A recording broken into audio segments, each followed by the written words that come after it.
வணக்கம். இப்பெல்லாம் ஒரு படத்துக்கு எப்பேற்பட்ட ப்ரமோஷன்ஸ் பிளான் பண்ணாலும் ஒரு பாட்டு, ஒரு டீசர், ஒரு ட்ரெய்லர் அதோட ஓப்பனிங்கை ஈஸியாக முடிவு பண்ணிடுது. ட்ரெய்லர் நல்லா இருந்தால் படமும் நல்லா இருக்கும்னு எந்த கேரண்டியும் இல்லைனாலுமே அட்லீஸ்ட் அந்த படத்துக்கான ஒரு சின்ன எதிர்பார்ப்பை இதெல்லாம் ஆடியன்ஸுக்கு செட் பண்ணும். இந்த நிறமாறும் உலகில் படத்தோடைய ட்ரெய்லரில் அம்மாவை பற்றின கவித்துவமான வாய்ஸ் ஓவரில் ஆக்டர் நட்டி பேசுறது மட்டும் எனக்கு கொஞ்சம் செட் ஆகலை. மற்றபடி ட்ரெய்லர் ப்ராமிசிங்காகவே இருந்துச்சு.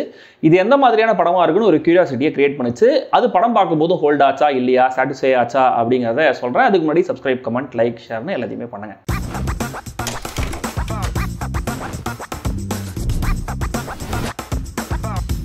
நிறம் மாறும் உலகில் ஒரு ஆந்தாலஜி படம். லவ்லின் சந்திரசேகர் அவங்க அம்மாவோட சண்டை போட்டுட்டு வெளியூர் போயிட்டு இருக்காங்க. ட்ரெயினில் டிக்கெட் கலெக்டரான யோகி பாபு இவங்க அப்செட்டாக ஃபோனில் பேசிட்டு இருக்கிறத பார்த்து சும்மா பேச்சு கொடுக்குறாரு. இப்படிலாம் அம்மா கிட்ட கோவப்பட்டா தப்புமா, எனக்கு தெரிஞ்சு சில வாழ்க்கையில் நடந்தது சொல்கிறேன், அதை கேட்டாவது அம்மாவோட அருமை என்னன்னு புரிஞ்சுக்கோன்னு 4 கதைகளை சொல்ல ஆரம்பிக்கிறாரு. இதுதான் நிறம் மாறும் உலகில். இதில் ஒவ்வொரு செக்மெண்ட்டோடைய ஒன்லைன், அதில் பர்ஃபார்மன்ஸஸ் எப்படி இருந்துச்சு அப்படிங்கிறத சொல்லிட்டு ஓவராலாக இந்த ஆந்தாலஜி எப்படி எனக்கு ஒர்க் ஆச்சு அப்படிங்கிறதையும் நான் சொல்கிறேன். முதல் கதையில நட்டி மும்பையில பெரிய டானா இருக்காரு. சுரேஷ் மேனன் ஆப்போசிட் கேங்ல ஒரு தலைவரா இருக்காரு. எப்படியாவது நட்டியை போட்டு தள்ளிட்டு நான் தான் மும்பையில பெரிய டான் ஆகணும் அப்படின்ற மாதிரி ட்ரை பண்றாரு. ஆனா முடியல. இந்த சமயத்துல தமிழ்நாட்டில இருந்து வந்த ஒரு காதல் ஜோடி இந்த பிரச்சனைக்குள்ள எப்படி மாட்டிக்கிறாங்க அப்படிங்கறதான் கதை.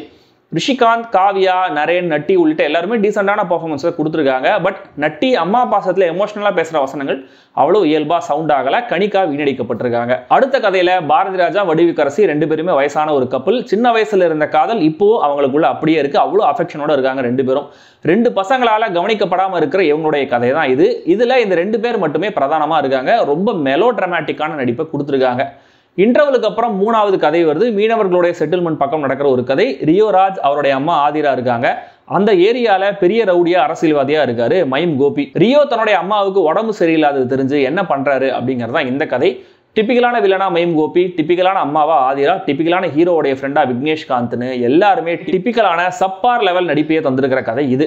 கடைசி கதையில சாண்டி மாஸ்டர் ஹீரோ ஆட்டோ டிரைவரா இருக்காரு. ஒரு நாள் தன் ஆட்டோல சவாரி பண்ற ஐரா கிருஷ்ணாவை பார்த்த உடனே அவர் லவ் பண்றாரு. அவங்களும் ஓகே சொல்லிடுறாங்க. இதே சமயத்துல முதியோர் இல்லத்துல சேர்க்கப்பட்ட துளசி சாண்டியோடைய ஆட்டோல டிராவல் பண்றாங்க. இதுக்கப்புறம் என்ன ஆச்சுங்கிறது இந்த கதை. சாண்டி மாஸ்டர் அந்த ரோலுக்கான ஒரு போர்ட்ரேல எஃபர்ட்லெஸ்ஸாவே கொடுத்துருக்காரு. ஐரா கிருஷ்ணா, துளசி 2 பேரும் ஓகே. அம்மா பாசம் அப்படிங்கிறத மையமா வச்சு 4 எமோஷனலான கதைகளை கொடுக்கணும்னு நினைச்சிருக்காரு இயக்குனர் பிரிட்டோ. இதுல ஒரு கதையில நடக்கிற சம்பவங்கள் இன்னொரு கதையில மென்ஷன் பண்ணப்படுற ஒரு சில இடங்கள், தமிழ்நாட்டில இருந்து தப்பிச்சு போற ஒரு காதல் ஜோடி மும்பையில ஒரு பிரச்சனைகளை மாற்ற விதம்னு வெகு சில விஷயங்கள் திரைக்கதையை சுவாரஸ்யப்படுத்த முயற்சி பண்ணுது. பட் அடிப்படையில இந்த 4 செக்மெண்ட்ஸோடைய கதைக்களனுமே ரொம்ப அவுடேட்டடா, கிளீஷேவா, அமெச்சூரா எழுதப்பட்டிருக்கு, கையாளப்பட்டிருக்கு. நான் எலக்ட்ரானிக் மீடியா படித்த காலத்துல காலேஜ் ஃபைனல் இயர் ப்ராஜெக்ட்ஸ்னு ஷார்ட் ஃபிலிம் எடுக்கும்போது இப்படி நெஞ்ச நக்கிற கதைகளாக தான் ஃப்ரெண்ட்ஸ் எல்லாம் யோசிப்பாங்க. அது எடுத்து முடிச்சுட்டு பார்க்கும்போது நெஞ்சுக்கு கொஞ்சம் மேலே இருக்கிற கழுத்தை கடிக்கிற லெவலில் தான் இருக்கும். இந்த நிறம் மாறும் உலகில் அந்த லெவலில் தான் யோசிக்கப்பட்டு எடுக்கப்பட்டிருக்கு. என்னன்னா மல்லிகா அர்ஜுன், மணிகண்ட ராஜான்னு 2 சினிமாட்டோகிராஃபர்ஸ் இந்த அமெச்சூரான அட்டெம்ப்ட் விஷுவலா ஒரு ஃபீச்சர் ஃபிலிமுக்கான குவாலிட்டியில் இருக்கு அப்படிங்கிறத என்ஷோர் பண்ணியிருக்காங்க. இசையமைப்பாளர் தேவ் பிரகாஷ் பின்னணி இசையில கதையில இருக்கிற அதே மெலோ டிராமாவை சீரியல் டோனை ரிஃப்ளெக்ட் பண்ணியிருக்காரு. பட் ரங்கமாங்கிற அந்த ஒரு கானா பாட்டு நல்லா இருந்துச்சு. அது எடுக்கப்பட்ட விதமும் இப்போ வர யூடியூப் மியூசிக் வீடியோஸுக்கு ஈக்குவலாக இருந்துச்சு. பாசமா வளர்த்த பையனுக்கு பொண்டாட்டியா வர பொண்ணு மாமனார் மாமியாரை அசிங்கப்படுத்திட்டே இருப்பா. செக். பையனை பாசமா வளர்க்குற ஒரு செக்ஸ் ஒர்க்கர். செக். ஃபாரினுக்கு போற பசங்க அப்பா அம்மாவை முதியோர் இல்லத்தில் சேர்த்துட்டு கவனிக்கவே மாட்டாங்க. செக். காதலிக்கிற பொண்ணு செல்ஃபிஷாக தான் இருப்பா. செக். அம்மா பாசத்துக்கு ஏங்குற ஒரு பெரிய டான். செக். சிட்டியில் வளர்ற பசங்க கிராமத்தில் இருக்கிற அப்பா அம்மாவை கவனிக்கவே மாட்டாங்க. செக். கலப்பு திருமணம், ஆணவ கொலை, ரெக்ரெசிவ் ஊர் மக்கள். செக். அப்பாவுக்கும் அம்மாவுக்கும் பயங்கரமான வியாதி இருக்கும், கடைசி வரைக்கும் யார்கிட்டையும் சொல்ல மாட்டாங்க. செக். அண்ட் அந்த வியாதி கண்டிப்பா பிரெயின் டியூமராவோ கேன்சராவோ தான் இருக்கும். செக்.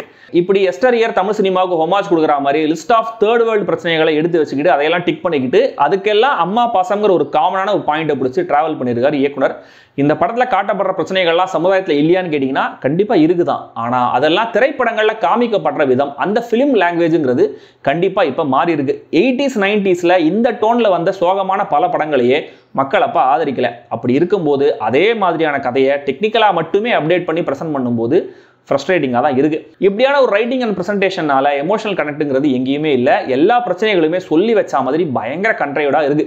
ஒரு கதை ஓப்பன் ஆகி சில காட்சிகள் ஓடும் போதே அந்த கதையோடைய முடிவு என்னன்றதை நீங்கள் சொல்லிடலாம். அந்த அளவுக்கு ப்ரெடிக்டபிளாக தான் போகுது. ஹாப்பி கிளீஷியஸுக்கு நேர் ஆப்போசிட்டாக படம் முழுக்க அவ்வளோ சோகமான கிளீஷியஸ். ஆனால் அது நம்மளையும் அழ வைக்கிறது தான் அன்ஃபார்ச்சுனேட்டான விஷயம். சரி, இது எல்லாத்துக்கும் ஆரம்பமான அந்த Yogi Babu lovely Chandrasekar track work ஆகுதா அப்படின்னு கேட்டிங்கன்னா அதுவும் ரொம்ப ஃபோர்ஸ்டா இந்த கதைகளை சொல்லோன்னே வைக்கப்பட்ட ஒரு ட்ராக் மாதிரி தான் இருக்கு.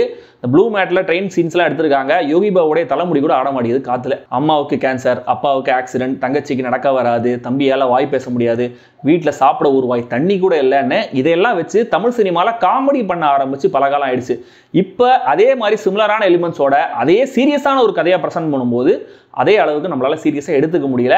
ஒரு கதையை படமா ப்ரெசென்ட் பண்றது எப்படிங்கிற வித்தை இயக்குனருக்கு தெரிஞ்சிருக்கு. ஸோ அடுத்தடுத்த முயற்சிகளில் பெட்டரான கதைகளை எடுத்து பண்ணுவாரு நம்புவோமாக. All the best. அண்ட் இந்த படம் இப்போதைக்கு தியேட்டர்ஸ்ல மட்டுமே ரிலீஸ் ஆயிருக்கு. இப்படியான melodramatic content, moral science message எல்லாம் எனக்கு ஒர்க் ஆகும் அப்படின்னு சொல்றவங்க ட்ரை பண்ணுங்க.